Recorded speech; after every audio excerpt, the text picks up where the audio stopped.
जवानों, दुनिया में हर चीज खाना मगर एक चीज ना खाना, हर शय खाना मगर एक चीज ना खाना। अगर वो चीज खाओगे तो तुम दुनिया व आखिरत में तबाह हो जाओगे, दुनिया व आखिरत में बर्बाद हो जाओगे। मेरे हुजूर अलैहिस्सलातु वस्सलाम ने इरशाद फरमाया सहाबा, जी या रसूलल्लाह, फरमाया आज मैंने एक ख्वाब देखा, आज की रात मैंने एक ख्वाब देखा। वो ख्वाब कुछ यूं था कि दो फरिश्ते मेरे पास आए, मुझे सलाम किया, सलाम करने के बाद फिर मुझे बैतुल मुक़द्दस तक ले गए। जब हम बैतुल मुक़द्दस तक जा पहुँचे, फिर आगे चले, मैंने देखा एक खून की नहर बह रही, बहुत बड़ी नहर है, वसी नहर है, खून की नहर है, बह रही है। नहर के दरमियान के अंदर एक शख्स खड़ा है जो खून से गोते खा रहा है, तंग खड़ा है, परेशान हाल खड़ा है। ऐसा लगता है जैसे वो अजाब में मुब्तला हो, बाहर निकलना चाहता है, खून की नहर से बाहर निकलना चाहता है, गोते खा खा के जब ये शख्स नहर के किनारे तक आन पहुंचता है बाहर निकलने के लिए, तो किनारे पर एक और शख्स खड़ा होता है। वो किनारे पर खड़ा हुआ एक शख्स इस नहर में गोता खाने वाले शख्स के मुंह के ऊपर एक तमाचा मारता है, जोरदार थप्पड़ मारता है।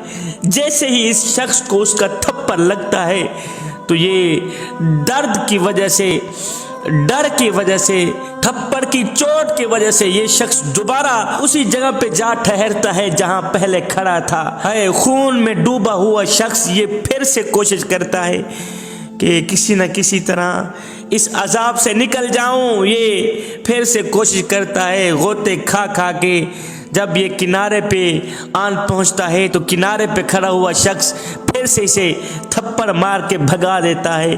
ये शख्स फिर उसी जगह पे आन खड़ा हो जाता है। मेरे हुजूर अलैहिस्सलातु वस्सलाम ने फरमाया, जब मैंने ये मंजर देखा, जब मैंने ये तमाशा देखा तो मैंने पूछ ही लिया, फरिश्तों आखिरकार ये कौन सा शख्स है, मुझे बताया जाए ये कौन है, ये किस वजह से खून की नहर में मुब्तला है, इतने बड़े अजाब में क्यों मुब्तला है, ये बेचारा मछली की तरह तड़प रहा है, इस खून से बाहर निकलना चाहता है, ऐसा लगता है जैसे कि वो उबलते पानी में खड़ा हो। अल्लाह अकबर। तो फरिश्तों ने कहा, हुजूर कुर्बान जाएं आपके नाम पर, आपकी शान पर, ये जो शख्स खून की नहर के दरमियान में खड़ा है, ये जो मछली की तरह तड़प रहा है, बाहर निकलना चाहता है, बाहर निकलने की कोशिश करना चाहता है लेकिन नाकाम रहता है, ये आपकी उम्मत में ये वो बदकिस्मत, ये वो बदबख्त आदमी है जो सूद खाता था। हुजूर खून की नहर में ये कैद किया हुआ शख्स, ये आपकी उम्मत का ये वो बड़ा बदकिस्मत, वो बड़ा बदबख्त है जो सूद का कारोबार किया करता था, तो सूद का पैसा खाया करता था, सूद की रोटी खाया करता था, सूद का माल खाया करता था। अरे मजलूमों पर जुल्म करके गरीबों के खून से नहाया करता था। आज ये ना खत्म होने वाली जिंदगी सारी ये खून की नहर में ही खड़ा रहेगा। हुजूर ये सूद खाने वाला बदबख्त है जो अपनी सजा पा रहा है। जवानों, मेरे हुजूर अलैहिस्सलातु वस्सलाम ने इरशाद फरमाया, 7 हलाक कर देने वाली चीजों से बचो, 7 हलाक कर देने वाली, तबाह बर्बाद कर देने वाली चीजों से बचो। उनमें से एक सूद है, सूद खाने से बच जाओ। फिर मेरे आका अलैहिस्सलातु वस्सलाम ने इरशाद फरमाया कि सूद के 1 दिरहम खाने का गुनाह 32 मर्तबा जिना करने से ज्यादा सख्त है। फिर मेरे हुजूर अलैहिस्सलातु वस्सलाम ने इरशाद फरमाया सूद खाने के 70 हिस्से हैं, इनमें से सबसे हल्का हिस्सा ये है, हल्के गुनाह का हिस्सा ये है जैसे किसी शख्स ने अपनी माँ के साथ बुरा काम किया हो। پھر میرے حضور علیہ الصلوۃ والسلام نے ارشاد فرمایا، جس بستی میں سود کا کاروبار پھیل جائے، جس شہر میں سود کا کاروبار وسیع ہو جائے، تو ایسے سمجھو کہ اس شہر والے نے خود اللہ کے عذاب کو آنے کی دعوت دی۔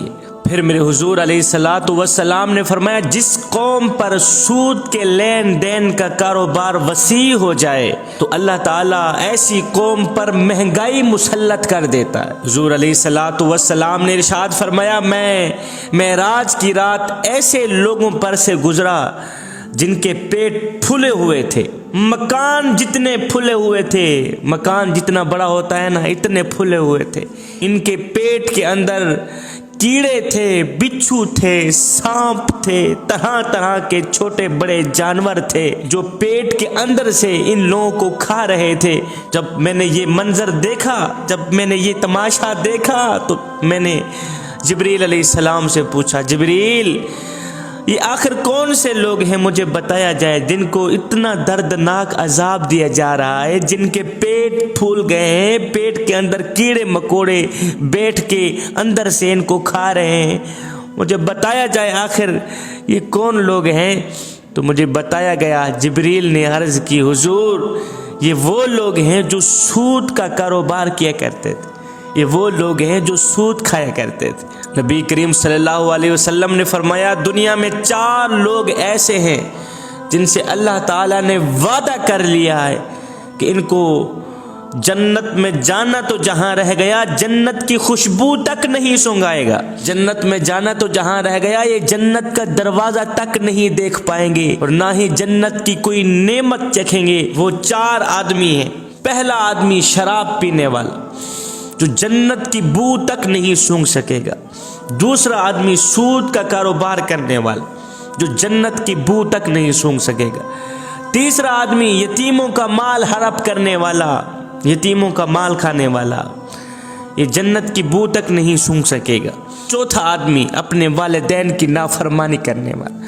یہ 4 بدبخت لوگ ایسے ہیں جن سے اللہ تعالیٰ نے وعدہ کر لیا ہے کہ جنت جانا تو جہاں رہ گیا، تمہیں جنت کی بو تک نہیں سونگھاؤں گا۔ ہر چیز کھانا، ہر شے کھانا، سود مت کھانا، سود کا کاروبار مت کرنا، نہیں تو دنیا میں بھی ناکام ہو جاؤ گے، آخرت میں بھی ناکام ہو جاؤ گے، دنیا میں بھی مارے جاؤ گے، آخرت میں بھی مارے جاؤ گے۔ جوانوں، ہم شراب سے پرہیز کرنا چاہتے ہیں لیکن کر نہیں سکتے، ہم سود کا کاروبار کرنے سے پرہیز کرنا چاہتے ہیں لیکن کر نہیں سکتے۔ پتہ ہے کیوں؟ اس لیے کہ ہم نے باہر سے جو شیطان کو پکڑ کر یہاں بٹھا دیا ہے نا، یہ شیطان ہمیں کچھ بھی نہیں کرنے دے رہا۔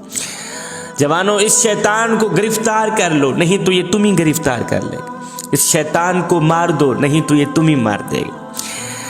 اقبال نے کیا خوب لکھا تھا، فرمایا ایسا نہیں کہ نفس کا شیطان مر گیا، ارے شیطان تو ہے زندہ، انسان مر گیا، سجدوں پہ سر جھکانے کی فرصت نہیں رہی، مومن کی روح میں بسا مسلمان مر گیا، ارے مسجد تو پکی بن گئی اور شاندار بھی، کچی ہیں رب سے چاہتے، ایمان مر گیا، حیرت ہے تیری قسمت پہ اے اقبال، پیدا ہوا تھا خوشنما ویران مر گیا۔